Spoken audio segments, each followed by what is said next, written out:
Hello everyone. Before we start, make sure to like and subscribe to the channel, and leave a comment with where you're from and what time you're watching. That way, YouTube will keep showing you stories just like this one. Now, let's begin. 43 and divorced. I'd been swinging hammers in Glendale, Arizona since Reagan was president, but nothing prepared me for what I found beneath Grace Fellowship Church that October morning. I'd volunteered to fix the water damage in the chapel basement mainly because my daughter Haley sang in their youth choir every Sunday. And honestly, I needed something to fill my weekends while she stayed with her mother. Old churches always have their quirks: rotting joists, stone foundations that shift with the desert heat. But Grace Fellowship had bones from 1952, solid construction that just needed some love. I remember joking with Pastor Daniels about how the original builders over-engineered everything, using twice the lumber any modern code would require. I'd been down in that basement maybe 6 times over the years, usually quick repairs, a burst pipe here, some electrical work there. But this was my first real project since Pastor Whitmore passed away 5 months earlier from that sudden heart attack. Strange how the whole town seemed to age overnight after losing him. The man had baptized half of Glendale's population, including Haley just 2 years prior, his gentle voice and warm smile making even the teenagers feel welcomed at service. My crowbar hit something odd behind what I thought was solid foundation wall, a hollow thunk that shouldn't exist in poured concrete, and when I pulled away the rotting drywall someone had installed to hide it, I found a door painted the exact gray of the surrounding stone, its edges sealed with enough caulk to survive a flood, with a padlock that must have cost more than my first truck. Now I should have called Pastor Daniels right then, the new minister who'd taken over after Whitmore's death, but curiosity got me the same way it did when I was 12 and found my dad's hidden Playboy collection in the garage rafters. The padlock was a Medico military grade, the kind you'd see on government buildings, not church basements, and whoever installed it had welded a steel plate around the hasp to prevent anyone from prying it off. I spent 20 minutes with my bolt cutters, the metal groaning and fighting me every inch until it finally snapped with a sound like breaking bone. And when I pulled that door open, the smell hit me first, not decay exactly, but something stale and chemical, like a hospital room that hadn't seen fresh air since the Carter administration. The room stretched back maybe 15 feet, narrow enough that I could touch both walls with my arms spread, and every inch of wall space held makeshift shelves built from 2x4s and plywood, the kind of rushed construction that screamed temporary but had obviously been there for years. Each shelf held boxes, plastic bins, grocery bags, all labeled with masking tape and neat handwriting I recognized immediately as Pastor Whitmore's. Those same careful letters I'd seen on countless church bulletins and birthday cards. But these labels made my chest tighten in a way Sunday service never did. Catherine Moss, 2008, red one. And inside I could see a purse, car keys, a pair of glasses folded neatly on top of what looked like a wallet.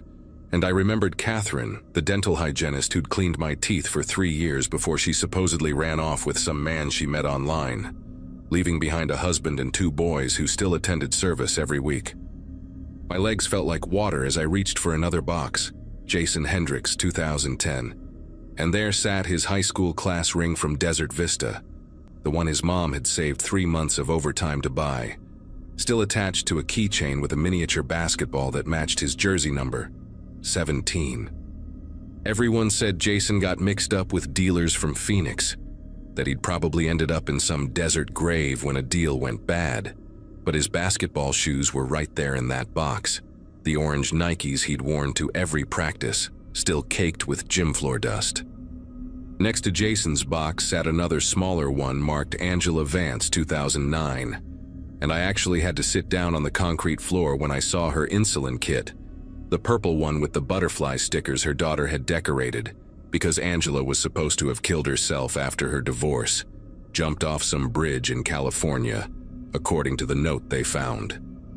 I counted 23 boxes total, each one a person who'd left Glendale under different circumstances: suicide, affairs, drug problems, family disputes, all the reasonable explanations small towns create when people vanish, and every single one of them had been active in Grace Fellowship before they disappeared.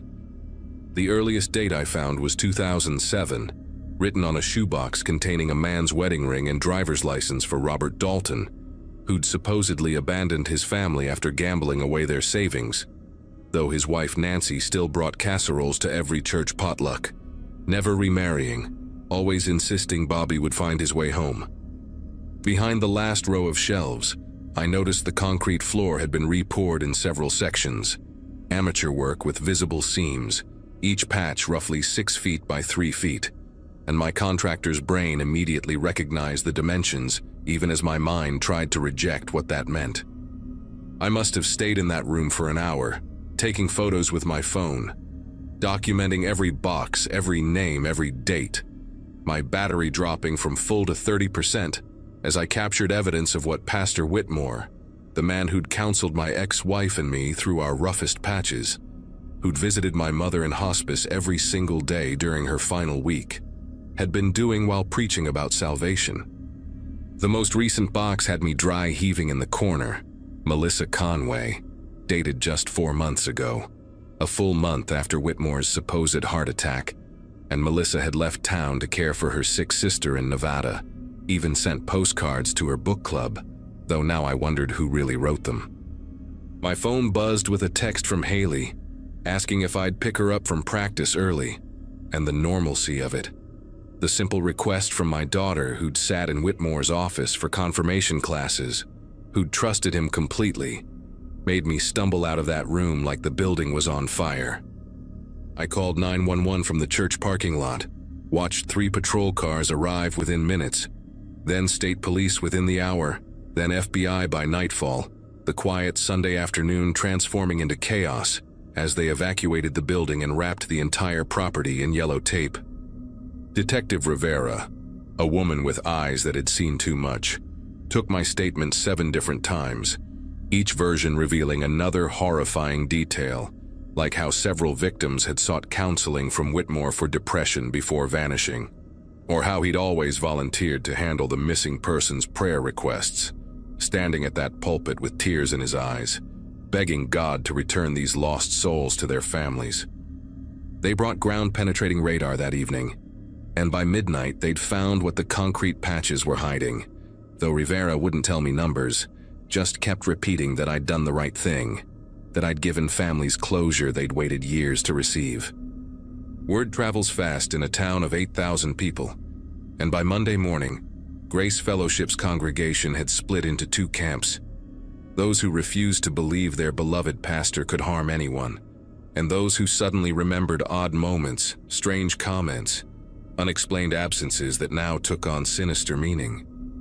I watched from my truck as Nancy Dalton collapsed outside the police station after they confirmed Robert's remains, her faith in his return finally shattered, while Catherine Moss's husband stood silent with his sons, all 3 wearing expressions of people who'd been grieving wrong for 14 years. The news vans arrived like vultures, parking outside the church, the school, the diner where Whitmore had eaten breakfast every Saturday, their reporters asking how nobody noticed, how an entire community could miss what was happening beneath their feet every Sunday while they sang hymns above. Haley wouldn't talk to me for 3 days after the story broke, just sat in her room with her youth choir photos, staring at the one where Pastor Whitmore had his hand on her shoulder during last year's Christmas concert. And I understood her confusion because I felt it too. How do you reconcile the man who'd held your hand during your mother's funeral with someone capable of keeping trophies from his victims, of standing over their graves while delivering sermons about eternal life, of comforting grieving families while knowing exactly where their loved ones lay buried? Pastor Daniels tried to hold services that next Sunday, but only 40 people showed up in a sanctuary built for 300, and halfway through his sermon about faith being tested, Old Howard Keller stood up and asked the question everyone was thinking: how many more of Whitmore's secrets were still hidden?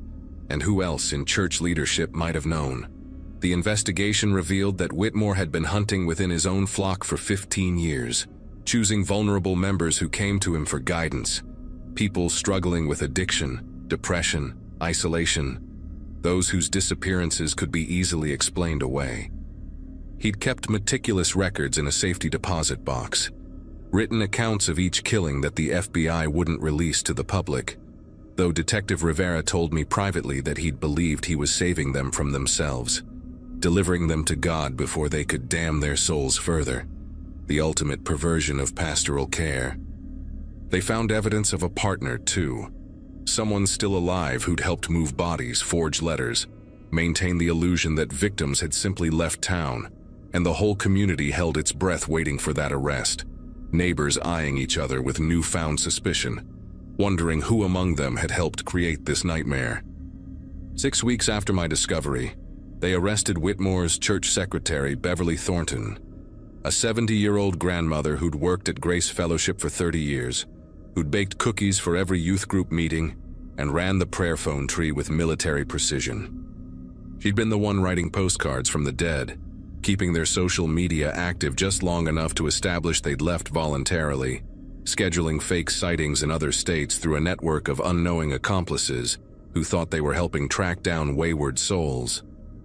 The trial dominated local news for months, revealing how she genuinely believed she was helping Whitmore conduct holy work, that these people were chosen by God to transcend their earthly suffering, and watching her testimony was like staring into an abyss where faith and madness became indistinguishable. Grace Fellowship closed permanently after that.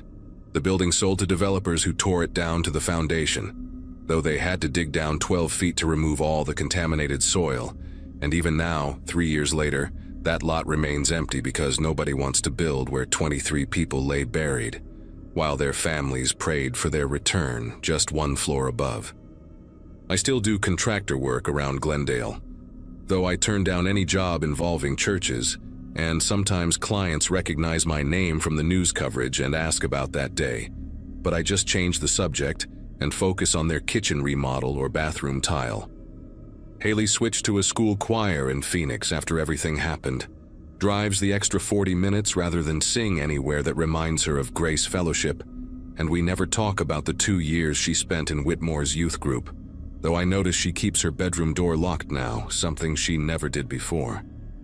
Most of the congregation scattered to different churches across the valley, trying to find faith again in new sanctuaries, but you can spot them sometimes at the grocery store or gas station.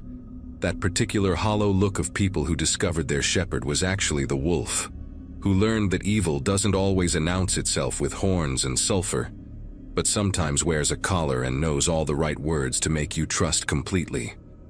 I drive past that empty lot every day on my way to work, and while the city planted grass and everyone pretends it's just another piece of vacant land waiting for development, I know what was beneath that foundation.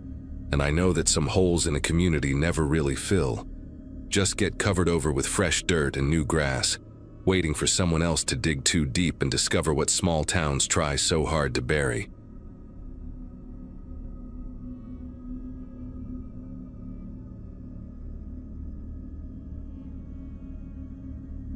"11 years of appraising foreclosed properties teaches you to read a house before you even step inside. And that farmhouse outside Snowflake was screaming at me from the moment I pulled up the dirt road leading to it. My supervisor at Wells Fargo had flagged this one as a priority inspection, something about the previous owners vanishing mid-renovation and leaving 18 months of mortgage payments unpaid, which wasn't unusual, except for how insistent he was that I get out there before the end of the week. The GPS kept recalculating as I drove deeper into the high desert, past the last cell tower that would give me any signal, until finally I saw the property marker the bank had described, a rusted mailbox with no name or number, just scratches in the metal that might have been letters once. Coffee cold in my cup holder, paperwork sliding around the passenger seat every time I hit a pothole. I kept thinking about how these remote properties always had stories nobody wanted to tell.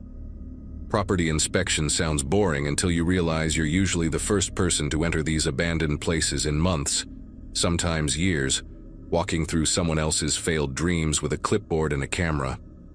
The farmhouse looked too clean for a repo, solar panels still gleaming on the roof, generator humming softly behind the main structure, and fresh tire tracks in the dirt that definitely weren't mine.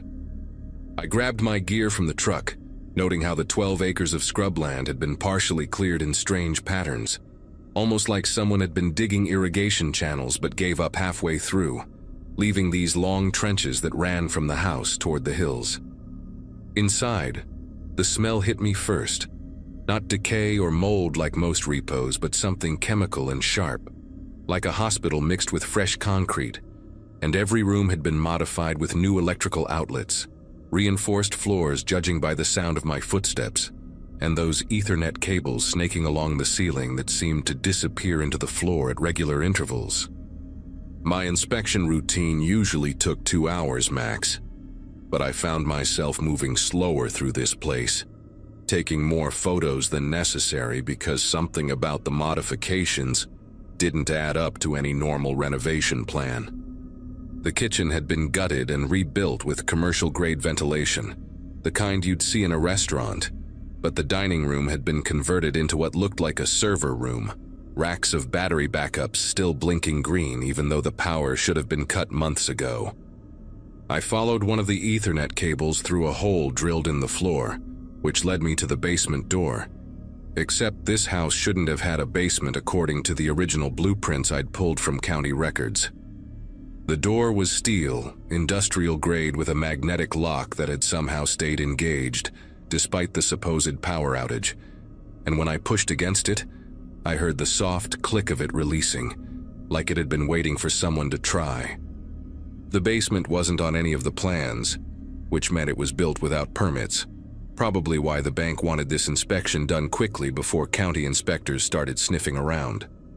I descended concrete stairs that were too new to be original, my phone's flashlight catching fresh tool marks on the walls where someone had carved this space out of solid desert hardpan. Had to have taken months of work with serious equipment. At the bottom, a hallway stretched in both directions, lined with more steel doors, each one marked with a date written in pencil on the frame, going back 3 years, and the chemical smell was stronger here, mixed with something else, like old clothes and perfume and fear all rolled into one.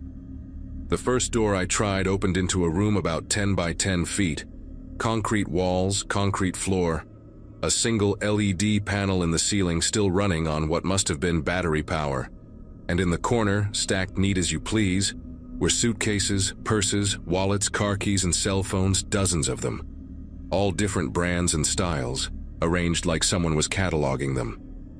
I picked up one of the wallets, hands steady even though my mind was racing, and found a driver's license for a woman named Bethany Cromwell from Phoenix, reported missing 14 months ago according to a news article I'd seen while scrolling through my phone during lunch breaks. Another wallet belonged to James Park from Flagstaff, disappeared 2 years back on a camping trip, and suddenly I was looking at maybe 40 or 50 people's belongings, all organized by type, all documented with little tags showing dates and locations. My camera was still hanging around my neck, but taking photos seemed wrong somehow, like I'd be complicit in whatever had happened here. Yet I forced myself to document everything because this was evidence now, not just some repo inspection. And somewhere above me that generator kept humming, keeping power flowing to something down here that needed to stay running. The second room was worse because it had surveillance equipment, monitors stacked on metal shelving, all dark except for 3 that showed grainy green night vision footage of different parts of the property, including my truck parked outside. The cameras were still active, recording to a bank of hard drives that clicked and whirred in the silence, and I could see timestamp overlays showing the current date and time, which meant someone had been maintaining this system recently, probably within the last few days judging by the dust patterns on the desk. One monitor showed a view I didn't recognize at first, then realized it was looking up from underground, through some kind of periscope or hidden camera, watching the road I'd driven in on, and another showed what looked like the inside of one of those trenches I'd seen outside. Except from this angle I could see there were actually grates at the bottom, drainage grates that led somewhere, probably right back to this basement. I should have left right then, called the sheriff's department from the road, let them handle whatever this was, but I kept moving down the hallway, Checking each room like completing the inspection would somehow make this normal. The third room had clothing, all cleaned and folded, arranged by size and gender, and the fourth had boxes of medications, prescription bottles with the labels torn off but the pills still inside, hundreds of bottles sorted into clear plastic bins. Room 5 stopped me cold because it wasn't empty like I expected. There was a mattress on the floor, chains bolted to the wall, scratches in the concrete like someone had tried to claw their way out, and a bucket in the corner that I didn't want to think about. The smell was different here too, human and recent, maybe a week old at most. And on the mattress was a journal, leather-bound and filled with entries in different handwriting, like multiple people had written in it over time. The last entry was dated 5 days ago, just a single line that read, "They said someone would come for the house soon," written in shaky blue pen, and underneath that, in different handwriting, someone had added, "Make sure the cameras see everything." I was photographing the journal pages when I heard it, the magnetic lock on the basement door clicking shut with that same soft sound it had made when it opened, except this time I was on the wrong side of it. The monitors in the surveillance room would show me standing there, clutching that journal, finally understanding that this inspection wasn't random, that my supervisor sending me here alone wasn't about the bank needing a quick turnaround, and that those fresh tire tracks I'd seen weren't from someone leaving but from someone arriving, someone who knew exactly when I would be here. Panic doesn't describe what I felt, more like a cold calculation of exactly how screwed I was. No cell signal, nobody expecting me back for hours, and whoever built this place had thought through every detail. I ran back to the basement door, pushing against it, pulling on the handle. But magnetic locks don't work that way. They need power to release, and someone upstairs controlled that power. The ventilation system kicked on with a low hum, and I noticed vents in every room, wondering if that chemical smell was about to get stronger, if this was how it worked. But then I heard footsteps above me, slow and deliberate, walking from room to room like they were doing their own inspection. The journal was still in my hand, and I flipped through more pages, finding maps of the property with tunnel systems marked in red ink, notes about delivery schedules, and lists of names with check marks next to some, and question marks next to others. My supervisor's name was on there with a star beside it. I went back to the surveillance room, thinking maybe I could use the equipment to call for help, but the computers were locked, password protected, and the monitors just kept showing their feeds, including a new angle I hadn't noticed before, the basement hallway where I was standing right now, watching myself watch myself on screen. Then I saw movement on one of the exterior cameras, a van pulling up beside my truck, no license plates, and 2 people getting out wearing medical scrubs and surgical masks, carrying what looked like equipment cases, moving with the efficiency of people who'd done this before. They weren't hurrying, weren't worried about being seen, just methodically unloading their van like this was any other job. And one of them looked directly at the camera and gave a small wave, like they knew I was watching, like they wanted me to see what was coming next. The drainage grates, that's when it clicked. Those trenches weren't failed irrigation, they were escape routes or maybe disposal routes, and the journal mentioned something about the runners who tried to use them but never made it past the sensors. I grabbed a metal shelf bracket from the surveillance room and went to work on one of the grates in the hallway floor, prying at the edges until my fingers bled, because staying here meant ending up in one of those rooms or worse, and at least the tunnels gave me a chance. The grate came loose just as I heard the basement door's magnetic lock disengage with that soft click, and I didn't wait to see who was coming down, just dropped into the tunnel, landing hard on wet concrete about 8 feet down, my ankle twisting but not breaking, and started crawling through absolute darkness toward what I hoped was away from the house. Behind me, I could hear voices echoing down the tunnel, calm and professional, discussing dosages and prep times like they were planning a medical procedure, and one of them mentioned that the cameras in the tunnels had night vision so they could track my progress, guide me where they wanted me to go. I kept crawling anyway, using my phone's dying flashlight to navigate through the narrow concrete tube, trying not to think about what might be on the walls I was touching or what had happened to the others who'd tried this route. After what felt like hours but was probably 20 minutes, I hit a junction where 3 tunnels met, and I could hear water flowing somewhere below. An underground stream, maybe. Something not on their plans. I chose the tunnel that sloped downward, following the sound of water, and eventually broke through a rusted grate into a natural cave system, part of the limestone formations common in that part of Arizona. And for the first time since that door locked, I had hope. The cave led to an old mine shaft, abandoned probably since the 1940s based on the equipment I passed, and from there to a desert wash about 2 miles from the farmhouse, where I emerged covered in mud and blood, my ankle swollen to twice its size, but alive and free with my camera's memory card still in my pocket, containing every photo I'd taken. A rancher found me stumbling along Highway 77 about an hour later, half delirious from dehydration and pain, and drove me straight to the emergency room in Show Low where I told the cops everything while a nurse cleaned gravel out of my palms. The FBI took over within hours, but when they got to the farmhouse the next morning, the basement was filled with concrete, fresh poured and still warm, all the evidence buried under tons of industrial-grade quick-set cement that would take weeks to excavate. My photos became the only proof of what I'd found. Grainy and dark, but clear enough to match belongings to missing persons cases across 3 states. Clear enough that families finally had answers, even if they'd never have closure. The bank fired my supervisor 2 days later, claimed they had no knowledge of any connection to the property, and their lawyers made sure I understood that discussing any theories about their involvement would result in lawsuits I couldn't afford to fight. I quit doing property inspections after that, moved to New Mexico, and got a job appraising commercial real estate. Nice clean office buildings with security cameras that actually keep people safe instead of documenting their disappearance.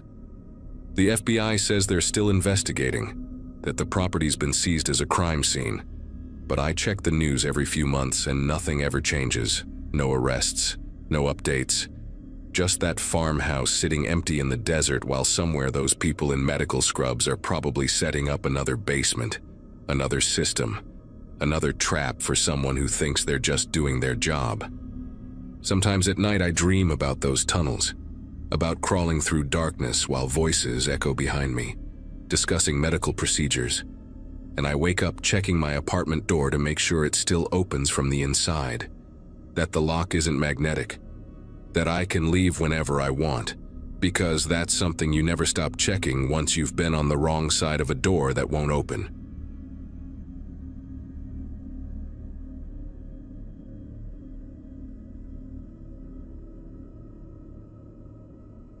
Estate auctions always drew the same crowd around Holbrook, mostly dealers hunting for antiques and locals hoping to score cheap furniture. That Saturday morning in early June, I pulled into the old Garrison Ranch with my pickup truck and a thermos of coffee, ready to bid on some farming equipment for my own small operation just outside town. My dad had worked cattle ranches his whole life before passing 5 years back, and seeing all those weathered barns and dusty corrals brought back memories of helping him during brandings when I was barely tall enough to reach the gate latches. I recognized most faces in the crowd, folks I'd gone to school with or bought feed from over the years, everyone chatting about how the bank finally foreclosed after old man Garrison died without any heirs to claim the place. What struck me first was the sheer volume of personal belongings scattered across the auction tables, way more than you'd expect from one elderly rancher living alone. There were work boots in at least 15 different sizes, dozens of worn leather belts, stacks of faded denim jackets with different builds and wear patterns, like they'd belonged to men of various heights and body types. The auctioneer's assistant, a kid named Bradley who went to school with my nephew, kept pulling out boxes filled with wallets, pocket knives, wristwatches, even sets of false teeth in small plastic cases. Each item had a lot number taped to it, and Bradley's mother was cataloging everything on her laptop, occasionally pausing to wipe dust from her glasses and squint at some detail that didn't quite add up in their inventory sheets. I wandered over to a folding table near the barn, where they'd arranged dozens of framed photographs, most showing groups of ranch hands posing with horses or standing around branding fires. The photos spanned what looked like 40 years, judging by the changes in truck models visible in the backgrounds and the evolution from black and white to faded color prints. In every single photo, Garrison stood in the center, his distinctive curved spine and drooping left eye making him easy to spot, but the workers around him never repeated from one picture to the next. Not one familiar face carried over between seasons, which seemed impossible given how ranch work usually went, where good hands stayed on for years and built relationships with the livestock and the land. A woman named Dolores, who ran the local historical society and collected old photographs of the area, picked up one of the larger frames and studied it with a magnifying glass she pulled from her purse. She pointed out something to her husband Frank, and they both leaned in close, whispering about recognizing someone in the photo who they thought had moved to Colorado back in the 80s. But then Dolores found another photo from 1992 with what looked like the same man's baseball cap and distinctive turquoise belt buckle laid out on a bunkhouse cot, like someone had arranged his belongings for a picture after he'd gone. The more photos we examined, the more we found these strange still life shots of personal items, always taken in the same bunkhouse room with the same iron bed frame, each one labeled on the back with just a year and a single initial. Bradley's mother suddenly stood up from her laptop, her face pale as she called the auctioneer over to look at something on her screen. She'd been cross-referencing the wallet contents with her database, finding driver's licenses and ID cards stuffed behind old receipts and worn dollar bills. The names meant nothing to most of us, but she recognized one from a missing person report her sister had filed back in 1987, when her husband never came home from what he'd said was a temporary ranch job. The auctioneer, a heavy-set man named Gordon who'd been running estate sales in the area since before I was born, immediately stopped the bidding and pulled out his cell phone to call the sheriff's office. While we waited for the deputies to arrive, more people started examining the personal effects with a different kind of attention, no longer looking for bargains, but for answers. Frank found a high school class ring from Winslow, dated 1979, with the initials T and W etched inside the band. A rancher's wife named Carol discovered a leather wallet with a photo of 3 young kids tucked behind a cracked driver's license, the expiration date still 2 years away from today. The mood shifted from excitement about good deals to a heavy, uncomfortable silence as everyone began to realize these weren't just forgotten belongings from workers who'd moved on to other jobs.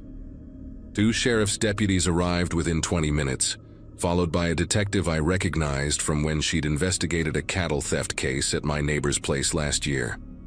Detective Shirley Watts took one look at the tables full of personal items and immediately called for backup and a forensics team from Phoenix.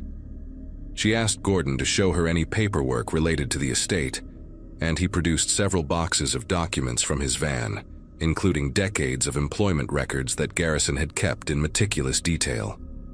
Each file contained a single sheet with a worker's name, their start date, and a handwritten note about when they'd supposedly left, always some variation of moved on or headed back home, with no forwarding address or final paycheck recorded. The detective ordered everyone to step back from the auction items while her team photographed everything, but she allowed Dolores to point out which photographs showed the still life arrangements of belongings. Dolores had counted 37 of these images, each one dated between 1976 and just 6 months ago, when neighbors had last seen Garrison alive and walking his property line with that distinctive shuffling gait of his. The forensics photographer, a young man who kept having to steady his camera because his grip was trembling, noticed that the same rusty nail on the bunkhouse wall appeared in every shot, and that the items were always arranged in the same pattern: work boots at the foot of the bed, hat on the pillow, wallet and personal effects spread across the thin mattress like someone was taking inventory. By noon, there were 8 police vehicles parked along the ranch's dirt road, and they'd strung yellow tape around the entire auction area. Detective Watts had us all write down our contact information and asked if anyone remembered specific ranch hands who'd worked for Garrison over the years.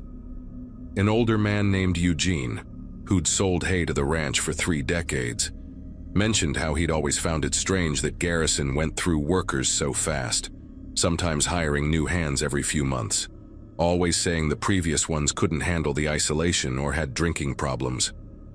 Eugene remembered dropping off a hay delivery in 1995 and chatting with a friendly worker named Luis, who'd promised to help him load some equipment the following week. But when Eugene returned, Garrison said Luis had hitchhiked to Phoenix in the middle of the night without even collecting his pay. Around 2 in the afternoon, they brought in cadaver dogs, and within minutes, the first dog alerted near the old well behind the main barn. The handler, a woman with graying hair pulled back in a tight ponytail, tried to keep her expression neutral, but I saw her jaw clench when the dog sat down and refused to move, whining in that particular way that meant it had found something significant. The second dog alerted at the exact same spot, then ran in widening circles, alerting again and again at different points in what looked like a rough grid pattern extending out from the well for about 50 yards. The forensics team started marking each spot with small orange flags, and soon that patch of dusty ground looked like a miniature cemetery with flags instead of headstones, far too many to be explained by buried livestock or ranch animals. Detective Watts gathered those of us who'd been at the auction and told us we were free to leave, but asked us to remain available for follow-up questions. She mentioned that the FBI would likely get involved given the scope of what they were uncovering, and that the investigation would probably reveal victims from multiple states who'd come to Arizona looking for ranch work. As I walked back to my truck, I passed the table with all those photographs, and one caught my eye. A group shot from 1988 where a young man in the back row wore the same style of watch my father had worn, a silver Timex with an expandable band that he'd gotten for his 40th birthday. My chest tightened as I remembered Dad mentioning a cousin who'd disappeared around that time, supposedly run off to Alaska for pipeline work, though the family never heard from him again. The excavation took 3 weeks, and the final count was 41 bodies, all buried in shallow graves in that grid pattern the dogs had detected. Most were migrant workers or drifters who'd answered ads for ranch work, men without close families or anyone to report them missing. The forensics team found that Garrison had poisoned them with antifreeze mixed into coffee or food, then buried them within hours, keeping their belongings as some kind of twisted trophies. They found journals in his house where he'd written brief notes about each man, criticizing their work ethic or personality flaws, as if justifying what he'd done. The FBI traced several victims through DNA and dental records, finally giving families answers about relatives who'd simply vanished. The ranch was eventually demolished, the land sold to the state as part of a settlement with the victims' families, and now it's just empty desert with a small memorial plaque that most people driving past would never notice.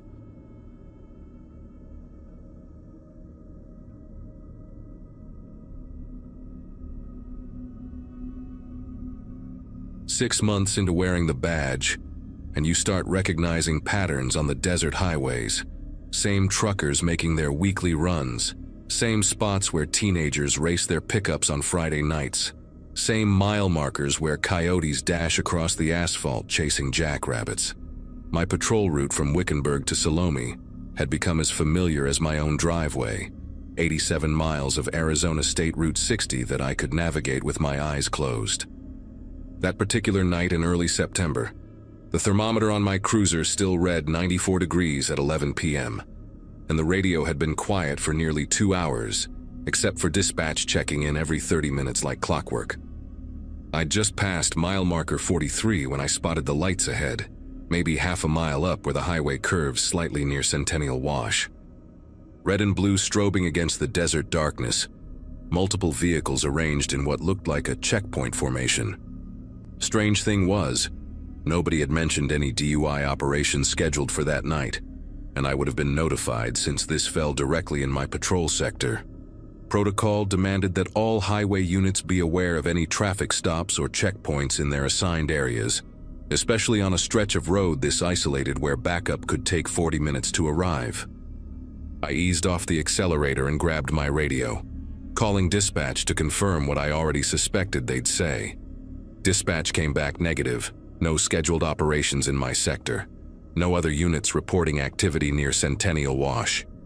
The woman on the radio, Donna, who'd been working nights longer than I'd been alive, asked if I needed backup to investigate. I told her to stand by while I approached, figuring maybe it was county sheriffs or even federal agents working something they hadn't bothered to coordinate with us.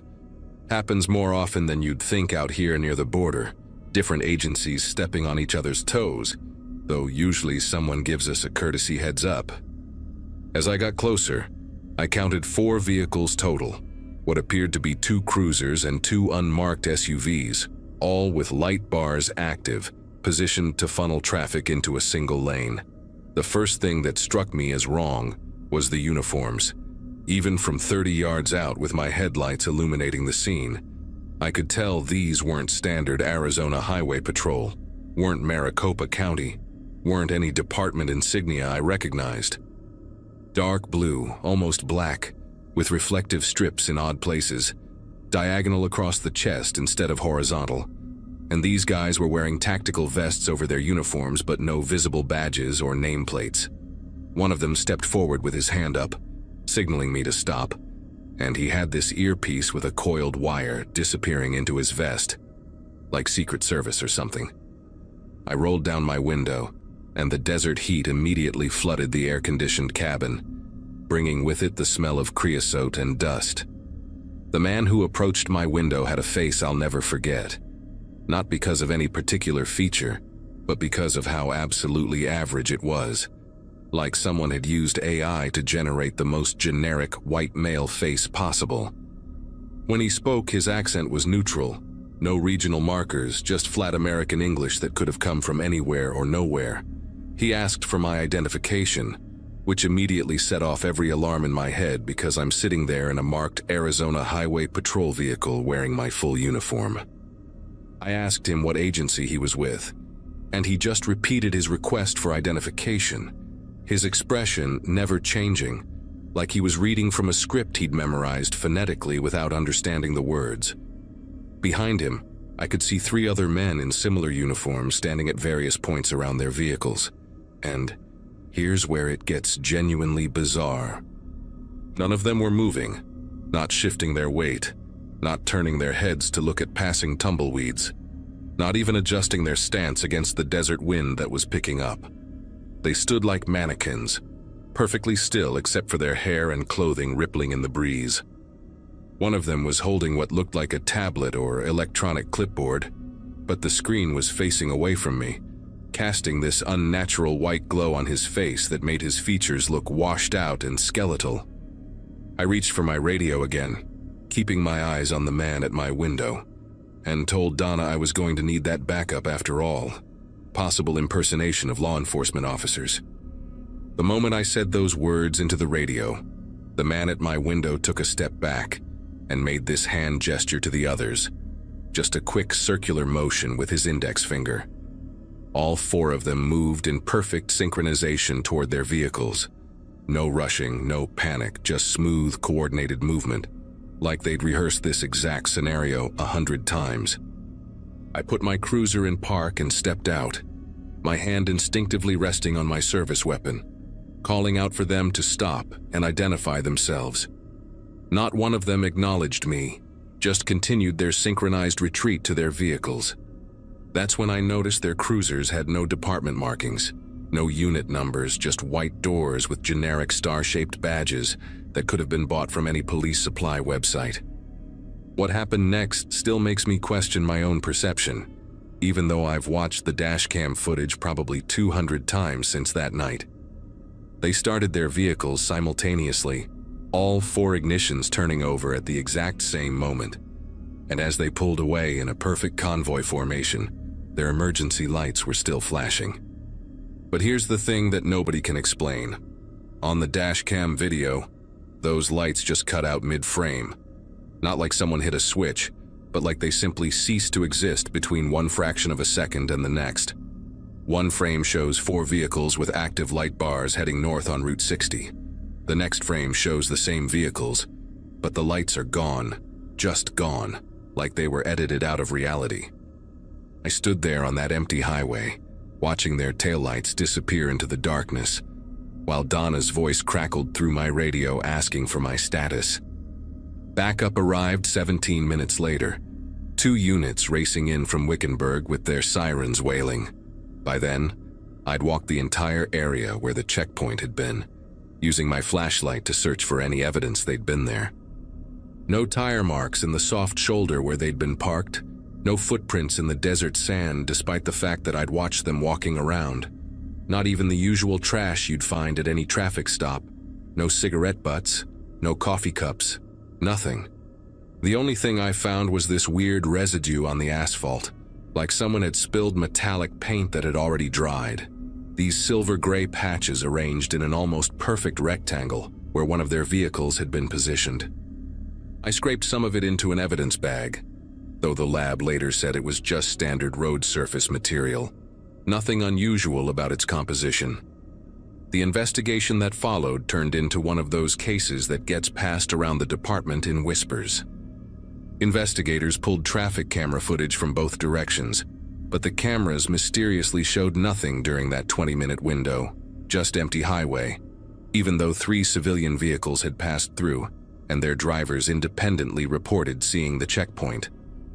A trucker named Walter Gibson had even been stopped by them, said they asked him bizarre questions about his cargo manifest, specifically wanting to know if he was carrying any agricultural products or soil samples, which he wasn't.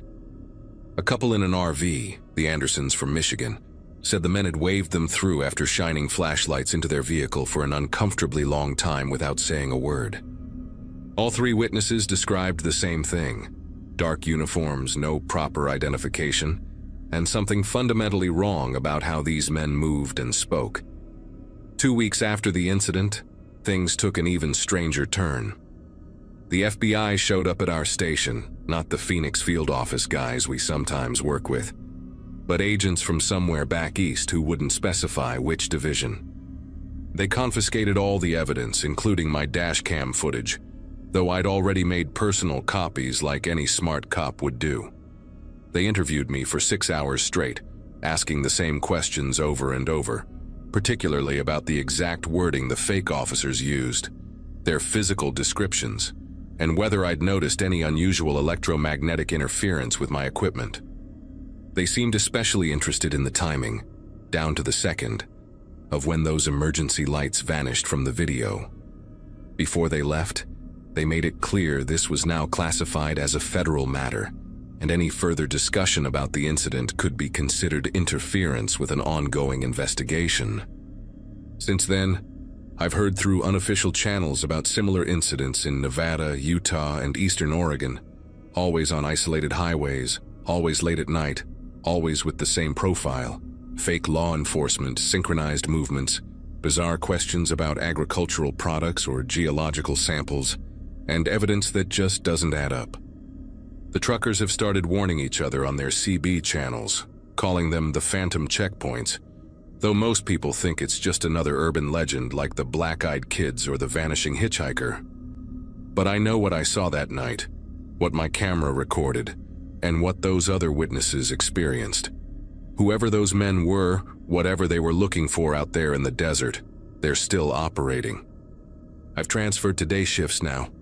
Told my supervisor it was about wanting a better schedule, but the truth is, I can't drive that stretch of highway at night anymore without constantly checking my mirrors, wondering if I'll see those lights again, wondering if next time they won't just let me drive away.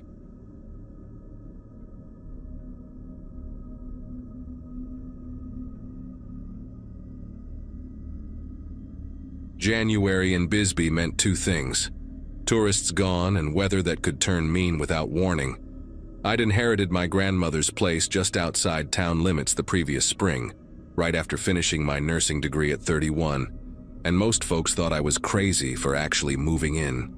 A single woman living alone 40 minutes from the nearest neighbor, they said, shaking their heads at the pharmacy or the grocery store.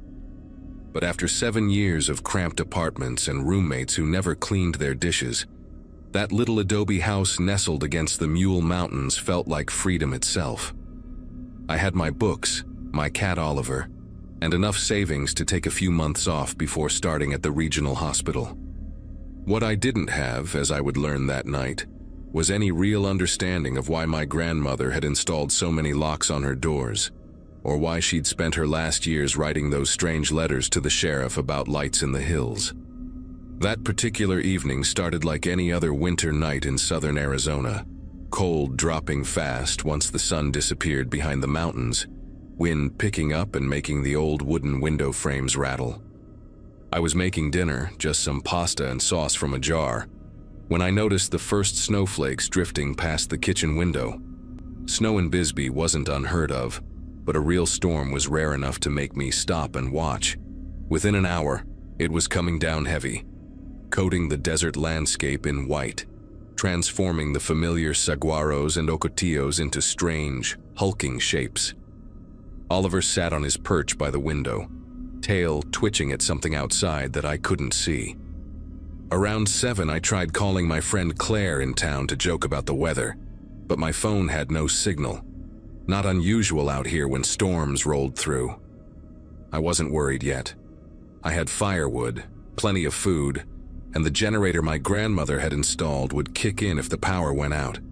I actually felt cozy, safe even, watching the snow pile up on the porch rails while I settled in with a paperback thriller, the irony of which wouldn't hit me until much later. At exactly 9:17, I know because I'd just checked my phone hoping for signal, everything went dark. Not the gradual dimming you get when a storm knocks down a power line somewhere far away, but an instant, complete blackness, like someone had thrown a switch. The heater's hum died. The refrigerator stopped its gentle rumbling, and suddenly all I could hear was wind and snow hitting the windows. I felt my way to the kitchen drawer where I kept a flashlight, knocking over my water glass in the process. The crash made Oliver yowl and bolt upstairs. As I clicked on the flashlight, I waited for the familiar rumble of the generator kicking in. My grandmother had paid good money for that thing. Always paranoid about losing power out here. 10 seconds passed, then 20, then a full minute. Nothing. The house grew colder by the second. That high desert cold that seeps through walls and finds your bones. I pulled on my jacket and headed for the back door, flashlight beam cutting through the darkness, to check the generator shed. I'd made it halfway across the kitchen when I heard them. Footsteps in the snow, slow and deliberate, crunching their way around the side of the house toward the front porch. Not the quick, light steps of a deer or javelina. These had weight behind them, a rhythm that only comes from 2 human legs. I clicked off my flashlight immediately, muscle memory from all those true crime podcasts I'd listened to, and pressed myself against the wall. The footsteps continued, unhurried, like whoever it was knew exactly where they were going. They stopped right at my front porch, maybe 10 feet from where I stood frozen in my dark kitchen.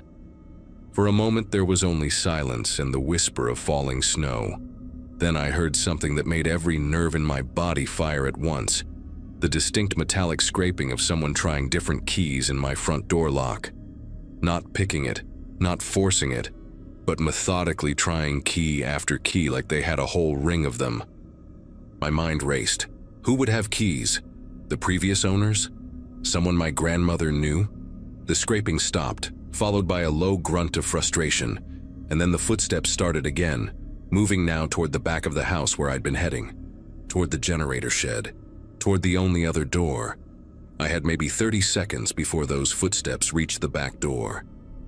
My legs finally responded, carrying me on silent, socked feet to the hallway closet where my grandmother had kept her hunting rifle. My fingers found it in the dark, dusty but solid, and I grabbed the box of shells from the top shelf. I'd learned to shoot years ago, but loading in pitch blackness with trembling fingers while listening to those steady footsteps getting closer was something else entirely. I managed to get 3 shells in before I heard the back door handle rattle. Then, just like with the front door, came that horrible scraping of keys. One key, then another, then another. Whoever this was had been prepared, had planned this. The wind howled, covering the sound of my breathing as I positioned myself at the end of the hallway with a clear view of the back door. Through the small window in the door, I could make out a shape. Tall, bulky in what looked like a heavy coat, face obscured by darkness and snow. The figure tried another key, and this time I heard the subtle click of a lock turning.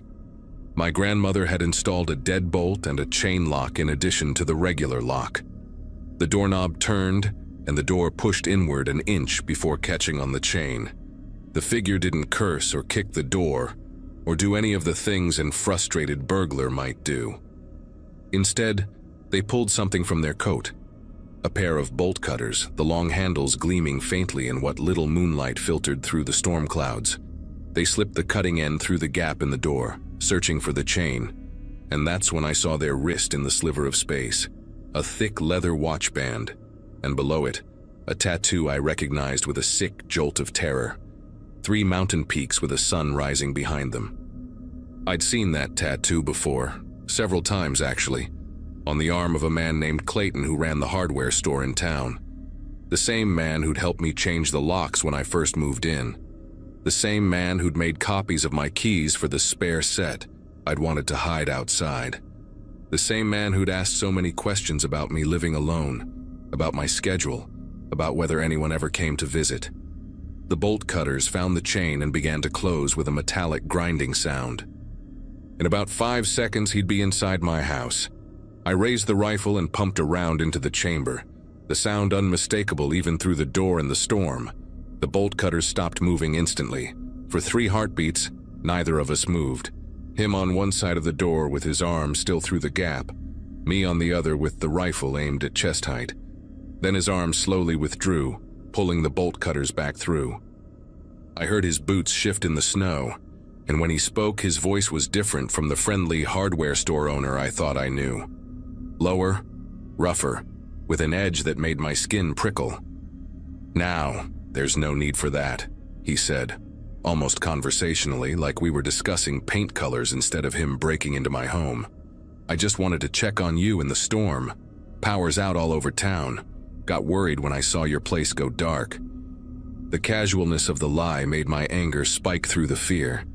"Get off my property, Clayton," I called back, surprised at how steady my voice sounded. "I know you cut my power line. I know you've been watching me." There was a pause, then a low chuckle that seemed to come from deep in his chest. "Your grandmother said the same thing, you know. Always so paranoid. Always thinking someone was out to get her. Shame what happened to her in the end." My finger found the trigger as pieces clicked together in my mind. My grandmother's death had been ruled natural causes, heart failure in her sleep, but she'd been healthy for her age, still gardening and hiking the week before she died. She'd been writing those letters to the sheriff about someone watching her house, about lights in the hills at night, about feeling unsafe. The sheriff had dismissed it as an elderly woman's paranoia, but what if she'd been right all along?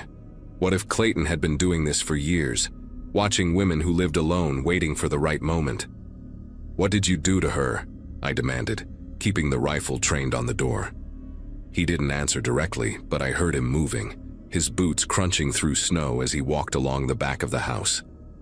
He was heading toward the cellar doors, old wooden panels that led to the crawl space under the house. I'd never gone down there. My grandmother had kept them padlocked, said it was just full of spiders and old junk. But now I remembered something else. She'd mentioned once that the previous owners had connected the cellar to the house through a trapdoor in the pantry, for tornado safety back in the 50s. If Clayton knew about that connection, if he had keys to the padlock too, he could get inside without going through either door. I ran to the pantry, nearly tripping over Oliver, who'd come downstairs to investigate. The cat hissed at something I couldn't see, his fur standing on end, then bolted back upstairs. My flashlight beam swept across the pantry floor until I found it, a square outline in the floorboards, painted over but visible if you knew where to look. I grabbed a heavy cast iron skillet from the shelf and placed it on top of the trap door, then added a sack of flour and everything else heavy I could find. It wouldn't stop him, but it would slow him down and make noise if he tried to come through.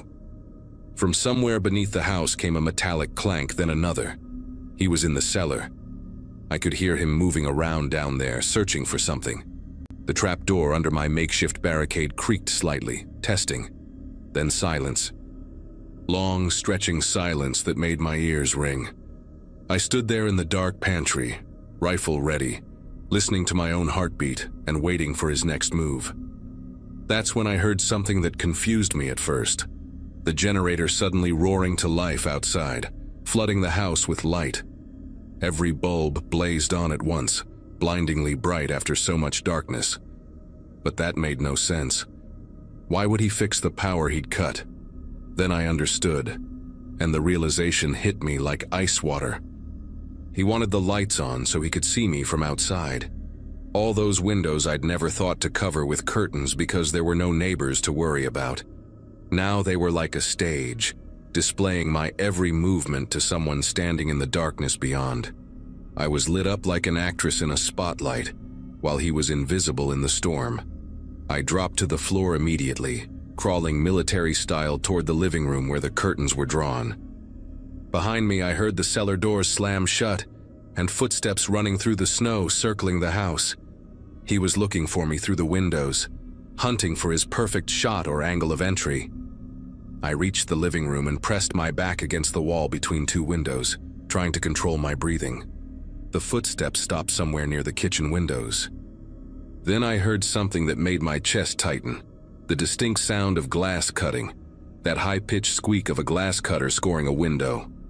He was going to cut a hole, reach through, and unlock a window from the inside. No keys needed, no forcing doors. Just a clean, quiet entry while I huddled here in the light he'd so thoughtfully provided.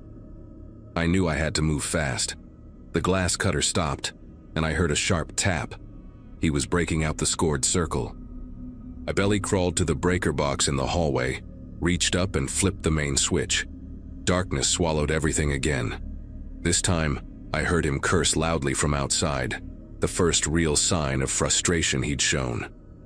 Good. Let him be the one stumbling blind in the snow. I made my way back to the kitchen by memory, avoiding the furniture I knew was there, and positioned myself where I could see both the back door and the window he'd been working on. The hole in the glass was visible as a darker circle against the dark window, about the size of a softball, right next to the window latch. Snow was already blowing through it, creating a small drift on my kitchen counter. For a moment, everything was still except for the wind. Then I saw movement at the hole, a gloved hand reaching through, feeling for the latch. I raised the rifle and fired without hesitation. The blast was deafening in the enclosed space, and the window exploded outward in a shower of glass. The hand vanished instantly, and I heard Clayton swearing and stumbling through the snow, moving away from the house. I'd missed him, probably intentionally. I couldn't bring myself to actually shoot someone, even him. But the message was clear. For the next hour, nothing happened. I stayed in my defensive position, rifle ready, listening. The snow kept falling, the wind kept howling, but Clayton had gone silent. Maybe I'd scared him off. Maybe he was waiting me out. My phone suddenly buzzed. One bar of signal had appeared. I quickly dialed 911, my voice shaking as I explained the situation to the dispatcher. She said units were already on their way. Apparently, Clayton's wife had called 20 minutes ago when she'd discovered his workshop. She'd found what she called a disturbing collection. Hundreds of photos of my grandmother's house, detailed notes about her routines, and similar documentation about 4 other women in the county, including me. She'd also found my grandmother's missing jewelry and a key ring with copies of keys labeled with addresses. The dispatcher told me to stay on the line, that officers were 5 minutes out despite the storm. As I waited, I heard sirens in the distance growing louder. Then from somewhere outside, Clayton's voice, calm again but with an edge of something like disappointment. They never would have known if you'd just been friendly, just like your grandmother, too suspicious for your own good. I didn't respond. 2 minutes later, red and blue lights filled my windows and I heard officers shouting commands. They found Clayton trying to hide in the generator shed, still holding the glass cutter and the bolt cutters, his right hand bleeding from where flying glass had caught him. The trial made headlines across Arizona.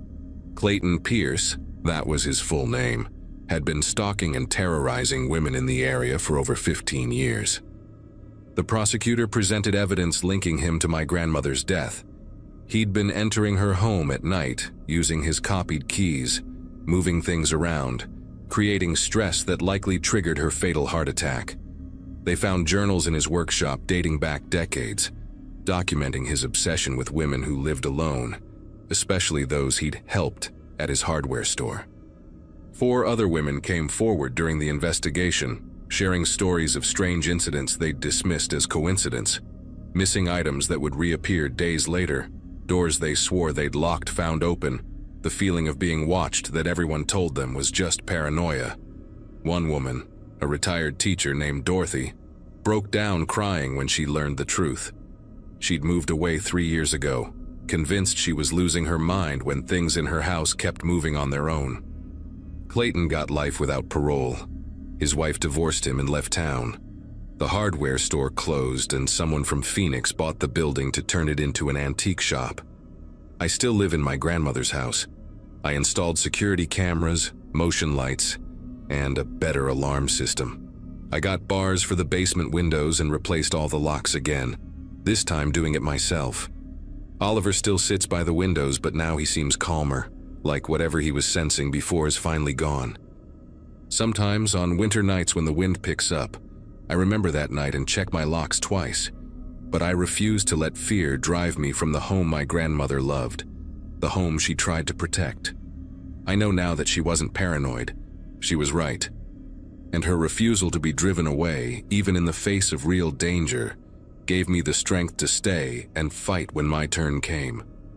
The sheriff's department formally apologized for dismissing her concerns, and they've implemented new protocols for handling stalking reports. I started working at the hospital last month, and I'm slowly making friends in town. People still whisper about what happened sometimes, but mostly they just nod respectfully when they see me at the store or the diner. I'm the woman who fought back, who survived, who helped expose a predator that had been hiding in plain sight for years. My grandmother would be proud.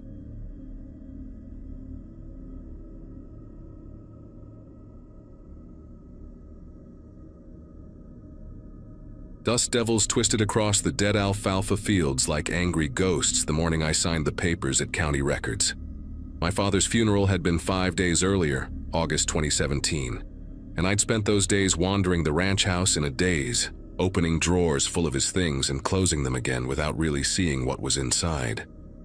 The lawyer, a tired-looking woman named Paulson, had explained the inheritance in simple terms, but I barely heard her over the ringing in my ears that hadn't stopped since the heart attack took him. 26 years of watching Dad work himself into the ground, and now the whole dying operation was mine. The ranch sprawled across 240 acres of cracked earth in eastern Arizona, about an hour outside of Tucson, where rain was a concept people talked about the way they talked about winning the lottery.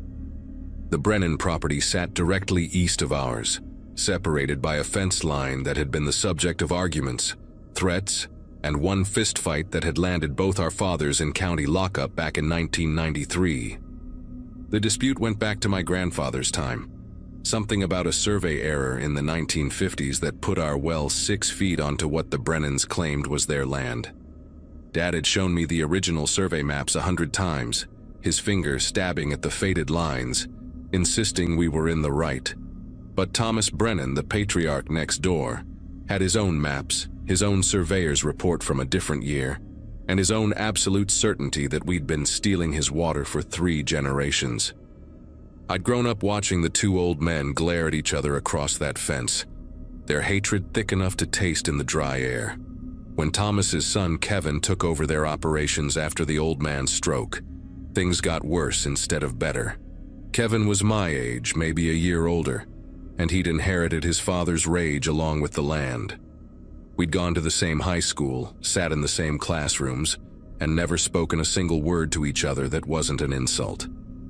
The whole valley knew about the Brennan-Sullivan feud, knew to stay clear when either family came to town, knew that bringing up the subject in conversation was like lighting a match near a gas leak.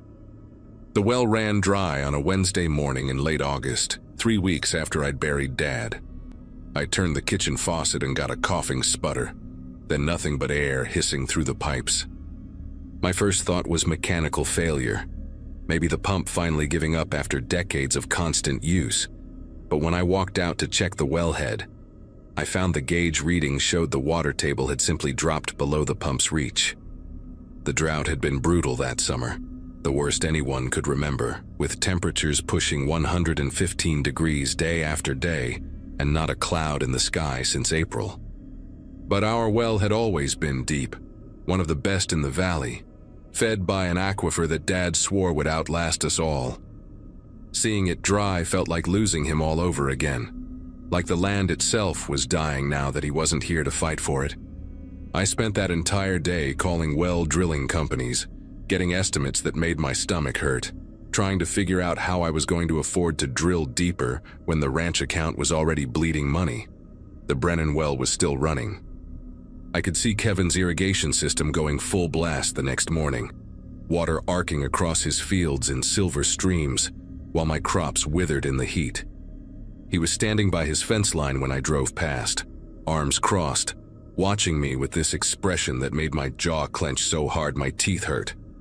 We didn't wave, we didn't acknowledge each other, but I saw the satisfied look on his face, the way his mouth curved just slightly, and I understood that he was happy my well had failed. That night I couldn't sleep, lying in Dad's bed because I hadn't been able to bring myself to move into it permanently, staring at the ceiling fan turning lazy circles and thinking about that smug look on Kevin's face. Around 2 in the morning, I got up and went into Dad's office, a cramped room off the kitchen that smelled like cigarette smoke and old paper. I started going through his files, looking for something, anything that might help me figure out what to do.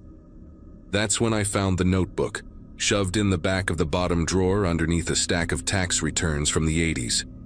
The notebook was small, the kind with a black cover and graph paper inside, and every page was filled with my grandfather's handwriting. I recognized it from old letters I'd seen, that cramped, angular script that slanted hard to the right. Most of it was measurements and calculations, boring stuff about water table depths and drilling costs, but about halfway through I found an entry dated March 1959 that made me read it 3 times to make sure I wasn't misunderstanding. My grandfather wrote that he and Thomas Brennan's father, William, had made a deal. William had a gambling problem, owed money to some dangerous people in Phoenix, and he'd come to my grandfather desperate. The deal was simple. William would claim the survey was wrong, would insist our well was on his land, would start the dispute publicly. In exchange, my grandfather would loan him $8,000, no interest, to be paid back over 10 years. The beauty of it, my grandfather wrote, was that the argument would keep property values low, keep outsiders from buying up land in the valley, keep things the way they'd always been. Both families would benefit from scaring off developers and speculators who'd been sniffing around since the war ended. But then, I turned the page and found the entries from 1961, and my hands started shaking so bad I almost dropped the notebook. William Brennan had stopped making payments after the first year. My grandfather had confronted him, and William had laughed, said the deal was off, said he'd keep up the property line dispute anyway because it gave him leverage.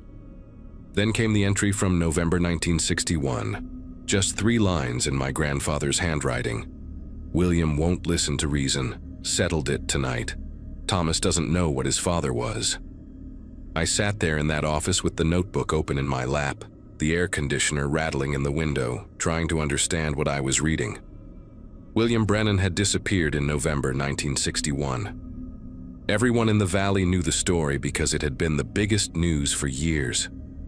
He'd supposedly left town with some woman he'd been seeing, abandoned his family, never came back. Thomas had been 17 when his father vanished, had grown up believing the man was a coward who'd run off. But my grandfather's words kept repeating in my head, settled it tonight. The implications were slamming into me one after another, and I felt sick. I spent the rest of that night reading every page of the notebook, finding more fragments that painted the full picture. My grandfather had buried William Brennan somewhere on our property, had maintained the feud with Thomas to keep him angry and distant, had passed that hatred down to my father without ever telling him the truth. The final entry, dated 1984, was written in shaky handwriting, clearly near the end of my grandfather's life. Never told Michael the real reason. Let him think it's about the survey. The boy Thomas grew into a hateful man, which makes this easier. Sometimes I wake up and think I hear William calling from the ground. Getting old makes a man remember things he'd rather forget. The well runs deep, deeper than anyone knows. I read that line about the well 5 times, feeling something cold settling in my chest. Our well, the well that had just run dry.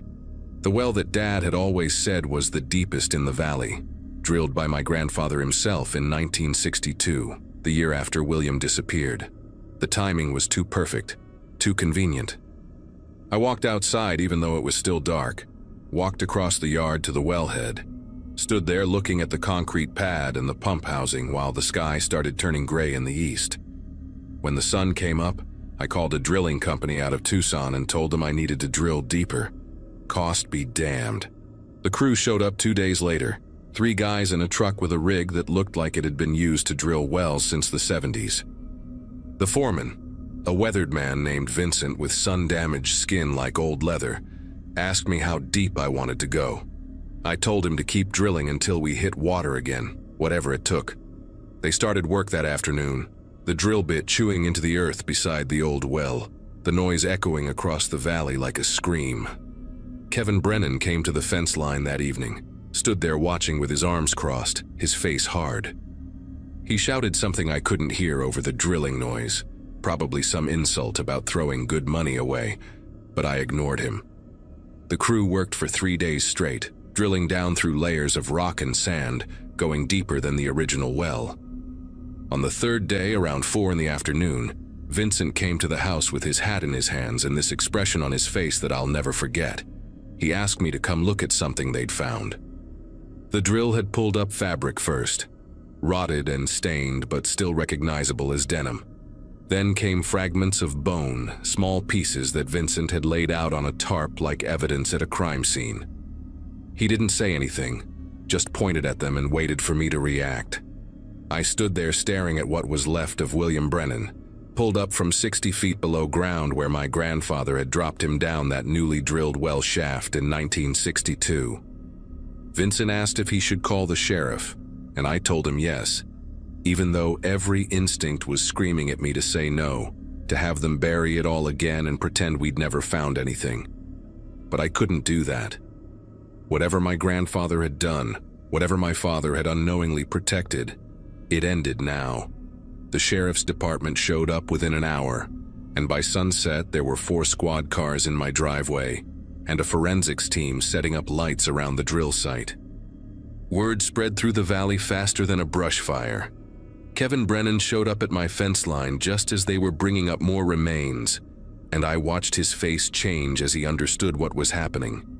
He went white, then red, then started screaming at me across the fence, accusing me of murdering his grandfather, of lying, of continuing the family tradition of destroying the Brennans.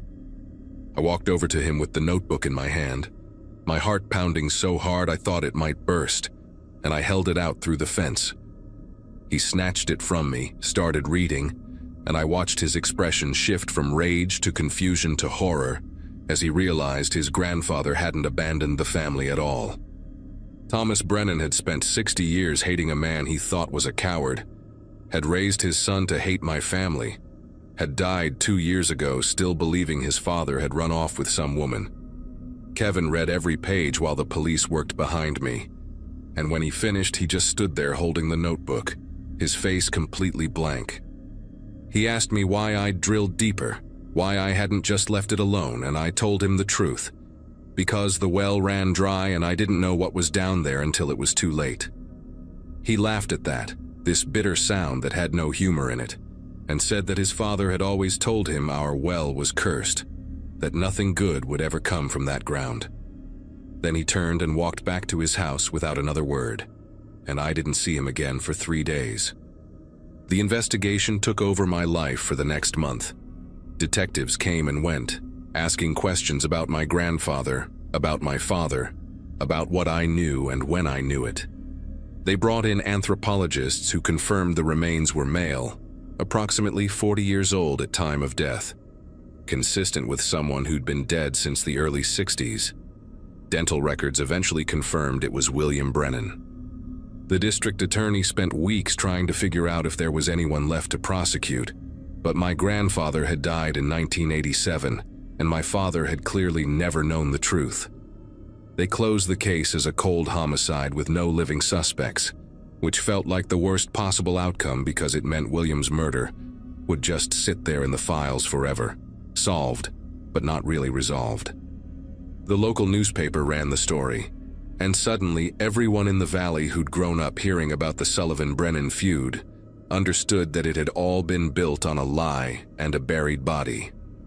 I got calls from relatives I hadn't spoken to in years, people asking questions I couldn't answer, demanding to know if my father had really been innocent or if he'd been covering it up all along. I told them all the same thing. Dad didn't know. He died believing the fight was about water and property lines, just like Thomas Brennan had. Kevin came to my door on a Friday evening in late November, after the news crews had finally stopped showing up and the valley had started to move on to other gossip. He looked like he hadn't slept in weeks, his eyes red-rimmed and hollow, and he asked if we could talk. We sat on my porch drinking beer while the sun went down, not saying much at first, just existing in the same space without the weight of inherited hatred between us. He told me his mother had taken the news hard, that she'd spent 60 years married to Thomas, believing her father-in-law was a deadbeat who'd abandoned his family, and now she had to grieve for him all over again as a murder victim.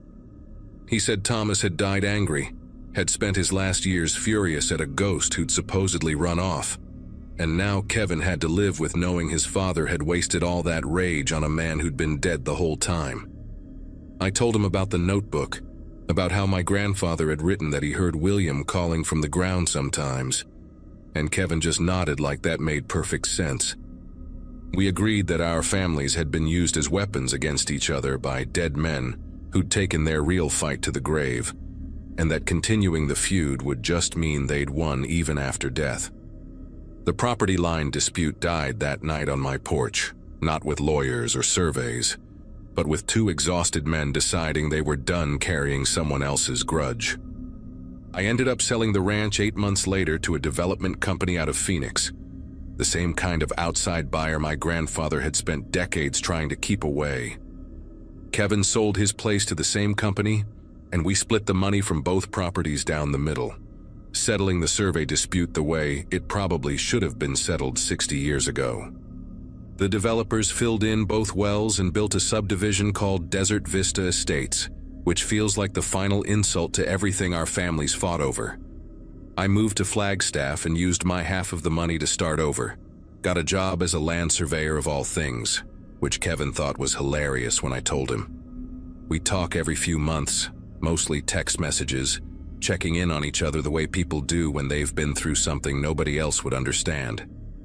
William Brennan got a proper burial in the Valley Cemetery, next to Thomas and the rest of the family, with a headstone that listed the real year of his death. The whole thing taught me that some fights aren't worth inheriting, that you can spend your whole life angry about something that was never really about what you thought it was about. My father died believing he was protecting our family's rights, never knowing he was just protecting a lie my grandfather had built to cover up murder. The well ran dry and exposed everything, and maybe that was always going to happen eventually. You can't build a life on buried secrets. Sooner or later, someone drills deep enough to hit the truth.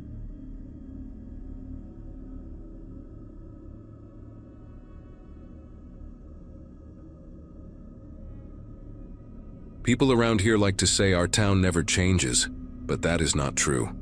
It just hides its cracks better than most places.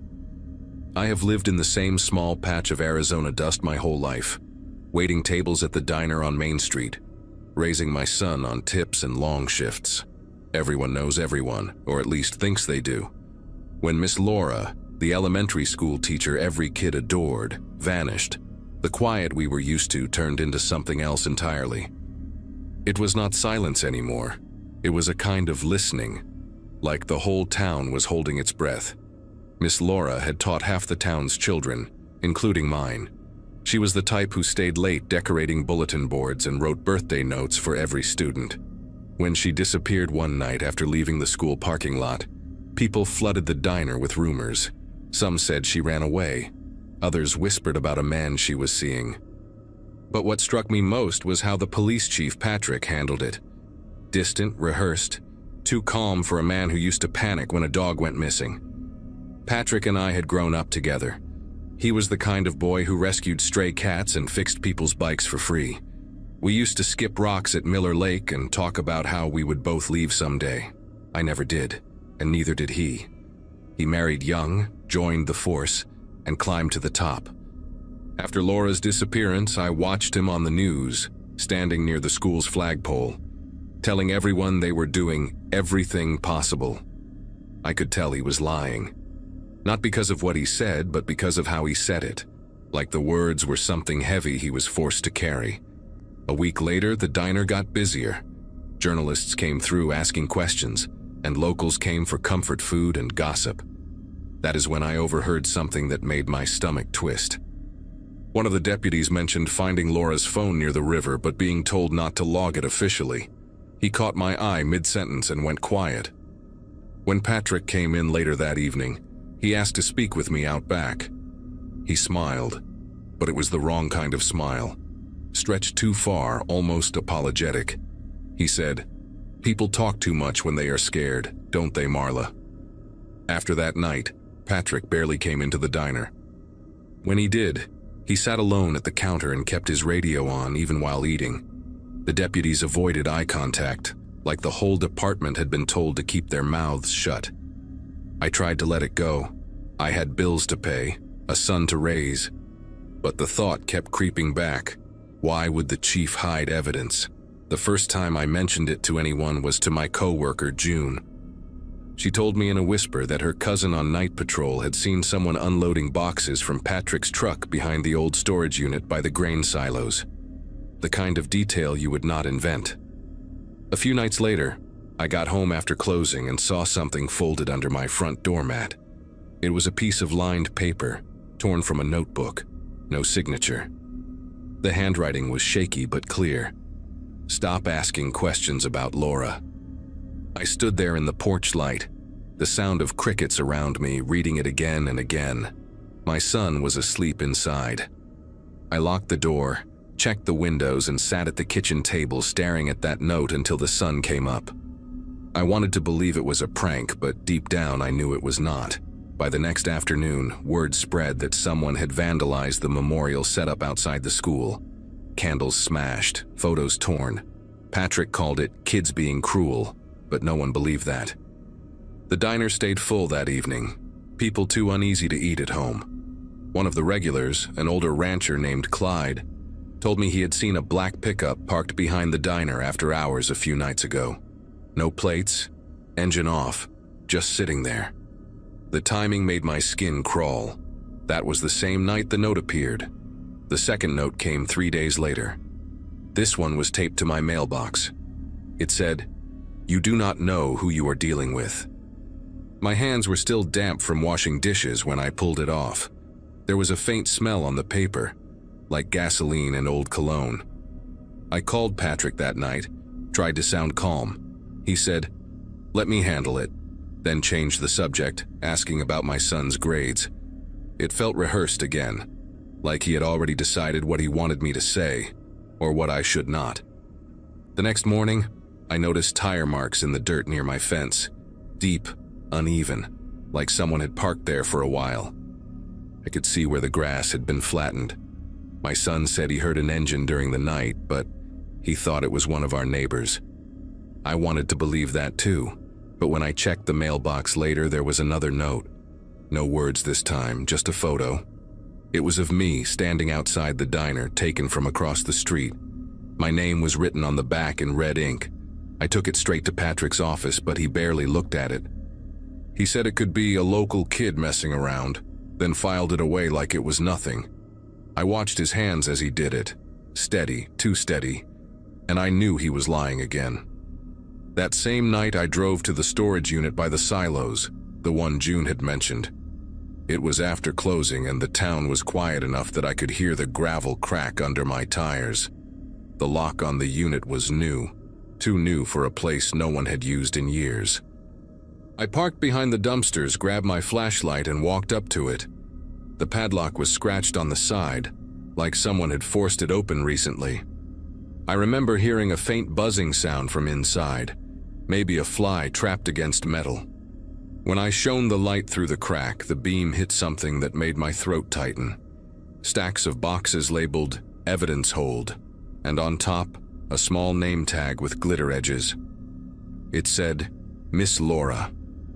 I backed away slowly, heart pounding. Before I could even reach my car, headlights flared behind me. Patrick's truck. He stepped out, no uniform this time, just jeans and a faded sheriff's jacket. His voice was calm but cold. "You should not have come here," he said. The flashlight shook in my hand. He walked closer, blocking the beam with his shadow. "You are putting yourself and your boy in danger, Marla." I wanted to scream at him, demand answers, but all I could do was nod.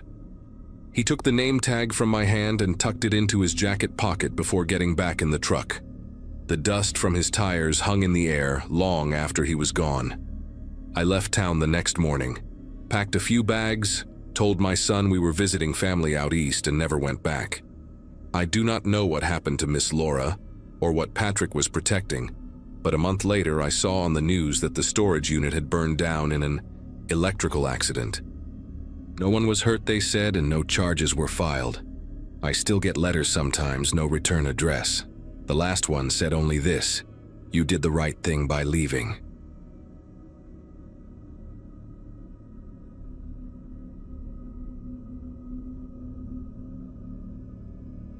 My name is Maya Collins, and I cover community events for the Ashridge Gazette, a paper that still smells like ink by noon.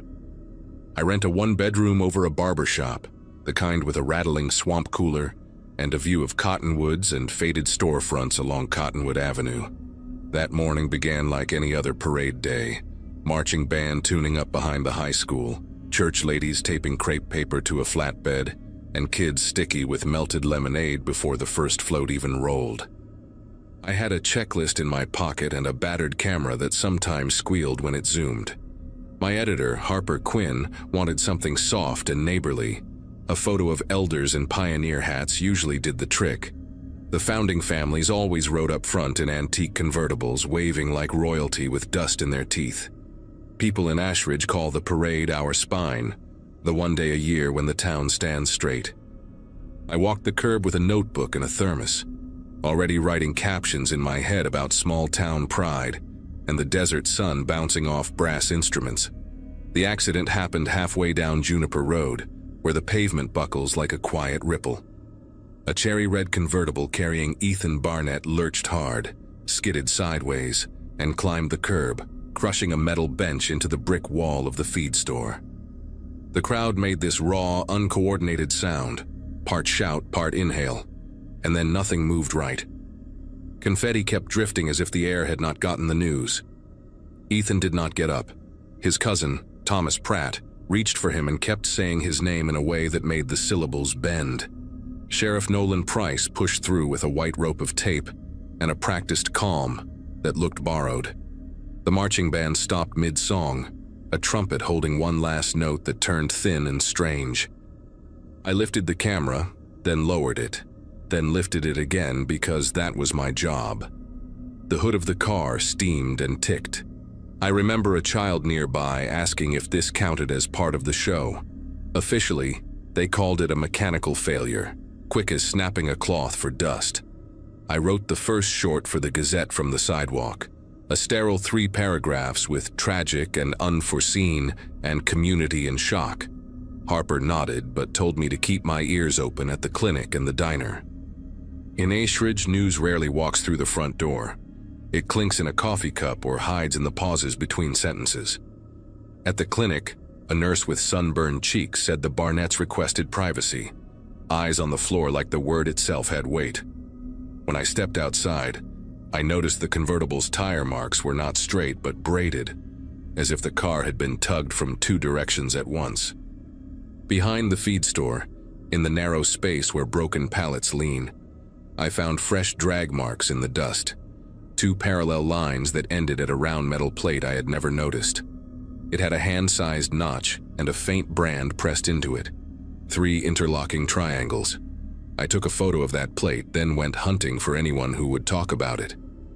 An auto shop owner named Victor leaned on a fender and swore up and down the car had passed inspection last week. He brushed grease off his palm and said the Barnetts maintain their engines like they maintain their fences. Tight, regular, and nobody else's business. At the diner, a waitress named Piper slid me a refill without asking, and said her grandmother used to whisper about an old settler's pact, the kind people fold into church cookbooks and forget on purpose. Piper said the founding families, Barnett, Lowe, Carver, Pratt, used to meet by the dry riverbed under a cottonwood with a lightning scar. She told me there were rules that sounded like superstition until they did not. Open the vault on parade day. Count the names. Choose the one who guards the rest. She said that last part in a flat voice, then tucked a paper napkin into my pocket with a number on it and a single word. Vault. The napkin number led me to a storage lot behind an abandoned gas station on Willow Bend Road, the kind of place where time stops returning calls. I expected a shed or a cellar, but what I found was a squat concrete structure with a rusted door chained in 3 places. The chain was new, silver against the orange corrosion, and the padlock had a carved pattern identical to the one on the metal plate behind the feed store. I circled the building, stepping over goathead thorns and an old tire, until I noticed a faint hum. Not electric, more like air being pulled through something narrow. It came from a vent covered by wire mesh near the foundation. When I pressed my ear close, I could hear voices, faint and steady, repeating what sounded like a prayer or chant. Each word ended with the same syllable. Ash. I recorded it on my phone, but the audio picked up only wind and static. That night, the Barnetts held a vigil in front of the courthouse, candles lined up in rows that melted faster than anyone could replace them. People cried, hugged, and whispered condolences that sounded rehearsed. I noticed Sheriff Price standing apart near his cruiser, talking quietly with Mayor Ellison and Victor from the auto shop. Their faces were drawn tight, and Victor's hands were shaking as he kept wiping them on a rag that was already clean. When the mayor noticed me watching, he stepped forward, thanked everyone for coming, and reminded the crowd that the parade would continue next year, in Ethan's honor. It landed wrong. A few heads turned and someone muttered, "Too soon." The sheriff's eyes met mine briefly, and it wasn't a warning exactly, but it carried weight. I left before the candles burned out. 2 days later, the number Piper gave me finally answered. A voice rough and slow said, "You need to stop digging before the ground opens again." I asked who it was, but they hung up after whispering, "The families are counting." That same evening, someone slipped an envelope under my apartment door. Inside was a folded page from the town's archive ledger dated 1896, listing the original settlers, and a recurring note beside certain names, Keeper of the Ash. The handwriting looked too neat to belong to a clerk. It looked ceremonial. I went to the Gazette office after dark and pulled the rest of the records. Each generation of those same families had one keeper, always the youngest adult, always marked off with a small cross in the margin. The last recorded keeper was Ethan Barnett. I printed everything and planned to meet Harper the next morning. But when I arrived, the office door was open, lights buzzing. Harper was gone, her desk cleared except for her press badge and a flash drive labeled Parade Footage. The footage showed the parade from the courthouse angle.